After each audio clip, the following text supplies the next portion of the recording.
welcome to this video. We are going to solve number of coins or coin change 1 in lead code.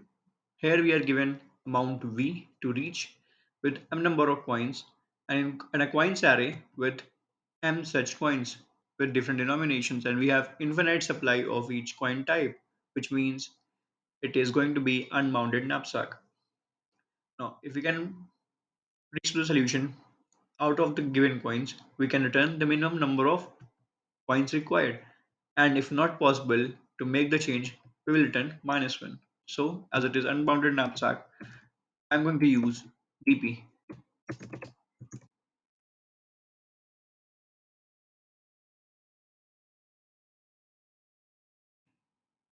P plus 1 for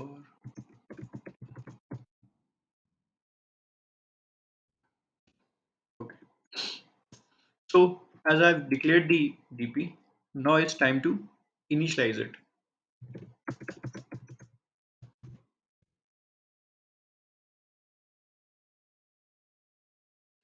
Okay, now since it is m plus 1, I will initialize it with DP a0, which means first column, and if it goes to 0,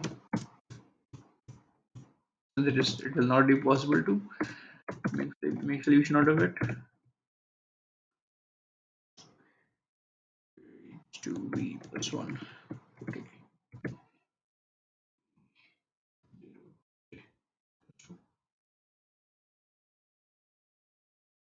So here I'm storing a very big number. We can, if we were using C++, we can already write int max. But I mean, in Python also we can write float infinity, but I mean, we have to typecast it. So I'm just writing a very big integer, which will probably not be solution. Okay, let me add 19L again. Now, after initializing DP, just one thing more, DP00 equals to 0. Okay. So, I mean, we can never reach this position. We should never reach this position, since we are, if we do not have any money and we do not have to reach to any place. V is also 0 and coins array is also empty. Then we already don't have any solution. So in that case, this should be the base case. Now,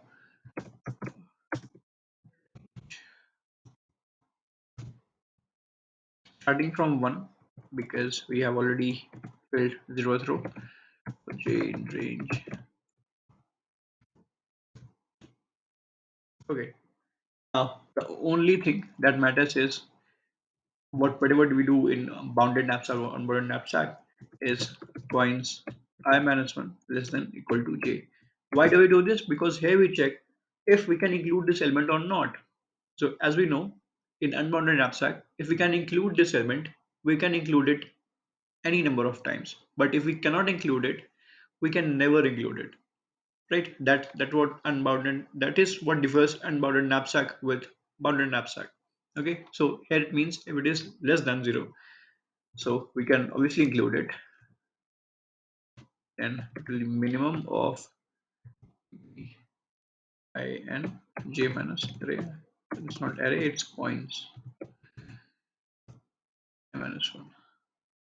I will add it because since we have already included it, so we have to reach the plus 1 coin. Okay, plus 1 coin, and if not, I minus 1 j.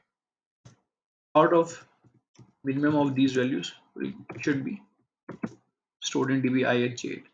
Now again, if we cannot include it, then j minus 1 and j. Now here's the catch. The only thing that matters now, if it is not possible to make the solution, return -1. How we can do that? Now return -1 if EP last element which we used to return is greater than amount, else return else dp last element -1. Let me submit it. Let me test it first rather than submitting. Okay, I forgot it's not it's not lead code. In lead code, there's v is represented as amount.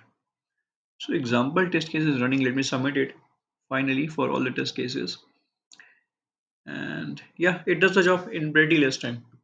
In very less time, it does the job despite doing order of n square since it is DP. And yeah, thank you. Have a nice day.